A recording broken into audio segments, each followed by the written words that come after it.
I wish that everyone I knew was dead, so that I'd never have to pick up the phone.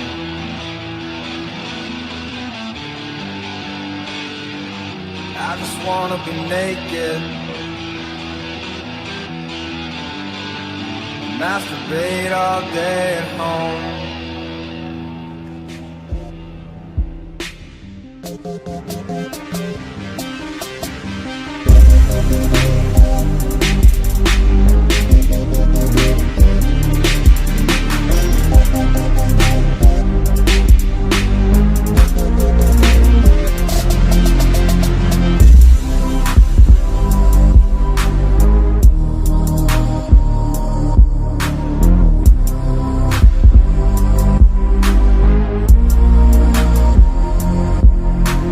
How I do my stillborn cat litter, my name's Unded Meowth, and this is part 3 of the Eric Hovind experience. Please watch part 1 and 2 to get caught up if you haven't already. This part's gonna be the most frustrating to respond to because Eric Hovind basically jumps to a conclusion without any real reason. Usually I let the video play out so y'all can clue in on what's exactly stupid with his arguments, but I feel like I need a preparation H your butthole for the amount of bullshit we're about to sit through. He basically says because a cell functions like a cell, therefore God.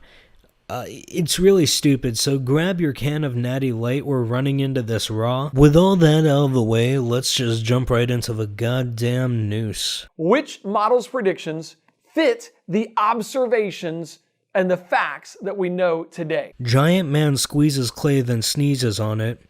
Natural processes taking place to form life. I don't know, everything in this world that we see happens by natural processes, but I'm inclined to believe that it was a giant man sneezing on clay. By the power and force of lightning, make our monster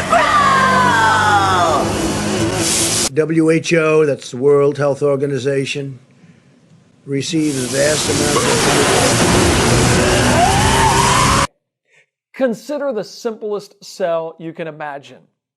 It needs a membrane, which is permeable so that there can be a controlled flow of substances in and out of the cell. Otherwise, it either starves for lack of whatever it eats, or it suffocates from the buildup of its own metabolic waste products. Consider the simplest fire you can possibly imagine.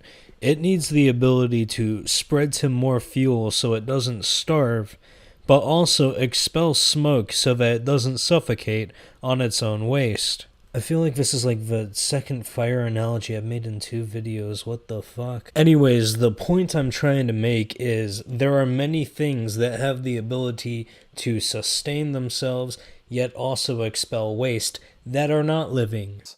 It also needs genetic material, DNA or RNA, which is arranged according to a language system. No, it's not. Coding for the parts of the cell. It also needs protein machines to read the DNA and turn the coded instructions into actual parts of the cell. There's no such thing as a protein machine. When RNA and DNA or RNA and RNA connect, the amino acids in the chain, which make up the quote-unquote code, get duplicated. Depending on the sequence of the DNA or RNA amino acids, different protein chains will be made. And an example as to why different protein chains doing different things doesn't really matter. Let's take a look at prion diseases. Prions are malformed proteins that are shaped in a way that causes other proteins that make contact with it to also fold within themselves to become prions. Think of it like jamming a square peg into a round hole. There isn't a tiny computer within us controlling a machine to make these protein strains. What it is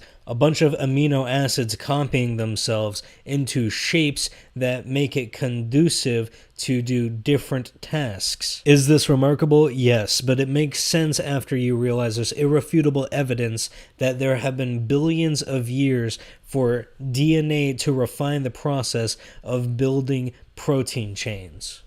It also needs some method of turning available chemicals into energy which its parts can use to do various jobs of eating, growing, self-repair, and replication. The process of osmosis happens naturally. You could think of it like you have a container full of water right next to a container with no water, and then you poke a hole in the container with water. The two even out until there's water in both container A and container B. The same thing happens with particulate matter in the cells. This is why in your intestinal lining there are tons of cells structured like fingers. It's to maximize surface area so that the dissolved macronutrients can flow into the cells and then be distributed through osmosis throughout the entire body, mainly using your blood cells. Again, there's nothing magical or miraculous about this. You can observe the exact same process as to how cells get nutrients by turning on a vacuum cleaner. The way vacuums work is they expel all of the air that is within the chamber so that all of the material underneath is forced inside. It needs the ability to replicate its DNA and any organelles it requires for survival. Viruses have the ability to replicate, but viruses are not alive. The aforementioned prion has the ability to replicate, but it's not alive. Crystalline formations appear to replicate, but they're not alive. Fire replicates, but it's not alive. Stars replicate, but they're not alive. I don't think I really need to continue, but there are a lot of non-living things that actually replicate. If a machine was programmed to build machines exactly like it, the machine itself would still not be alive, despite the fact that it can replicate. It needs to split into two living cells that both have the entire collection of DNA and organelles. It's a lot like Pokemon cards, you see. You have to have the entire collection. It has to have all of these abilities and many more from the very first moment it comes into being. Not really. Not really. See part 2 for my take on how a cell could come together without all having to spontaneously form at the exact same time. Now remember, all of these parts are coded for in the DNA. 2 and 3 literally are DNA and RNA. Number 1 has nothing to do with DNA. And for number 4, if you're talking about organisms like us, it has nothing to do with our own DNA and RNA, rather the DNA and RNA found in our mitochondria, which if you paid attention in middle school biology, you would know has a completely different set of DNA, which leads scientists to think that the powerhouse of a cell was originally once its own organism entirely. And also remember that the moment before the cell came to life, this collection of matter was just dead chemicals which didn't live or move or eat or replicate. Literally no one thinks this. This part makes me legitimately fucking mad because it's not a straw man, it's a straw. Fuck yourself. Now, it should be obvious from even a grade school level look at cells and genetics that every living cell is a masterful work of engineering. You have big balls to talk about grade school when it seems like you didn't even pass elementary? It requires a brilliant designer. If someone designed a cell, they made some serious flaws. Cells can produce malformed proteins which create prion disease. Cells can replicate incorrectly, causing cancer. The way that cells create ATP to power themselves causes them to oxidize and die. The reason we die of old age is because we are literally burning to death. During cellular division, DNA is damaged irreparably purely by the way it gets tangled up, which is why we have extra bits of amino acid at the end and the beginning, which sole purpose is to be destroyed. They are literally called buffer genes. Cells, and by extension DNA, can be damaged by alpha radiation, the most common radiation on planet Earth. This brilliant designer is a fucking dumbass. Atheists on social media like to pretend that the creation position is, I don't know how it works, so God must have done. It's not pretend when you literally have no idea how any of this shit fucking works. The truth is, because we know how it works, and because we know the laws of physics and chemistry, We know God must have done it. Yes, I remember in chemistry class when they say if you jizz on some silt, it turns into a human. I think that was Alchemical Homunculi 101.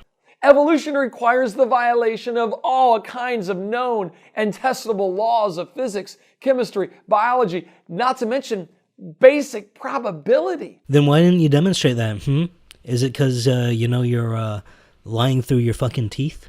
I mean, information only comes from a mind, not from random chance. I don't know. Clearly you're brainless and yet you're giving out information, so I think you're a clear violation of your own rule. Self-teaching AI don't have a mind and yet they still write their own code. If you want to argue that it's because of the designer that they have the ability to write their own code, then you believe in deistic evolution, plain and simple.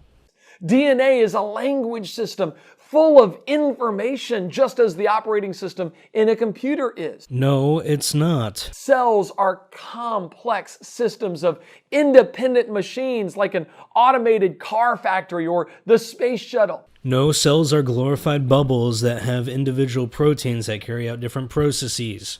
They aren't machines. There are not computers within cells. It's just natural chemical processes. What do you know? It's a brand new design on teespring.com/store/the DED zone. Be sure to pick up your very own I Make Fire, I Am God shirt today. Link in the description below. Ask your doctor if the dead zone is right for you. And I'm going to end this video and the series here because the rest of his video is just sucking himself off. Anyways, my name's Unded Meowth, and that's all I got.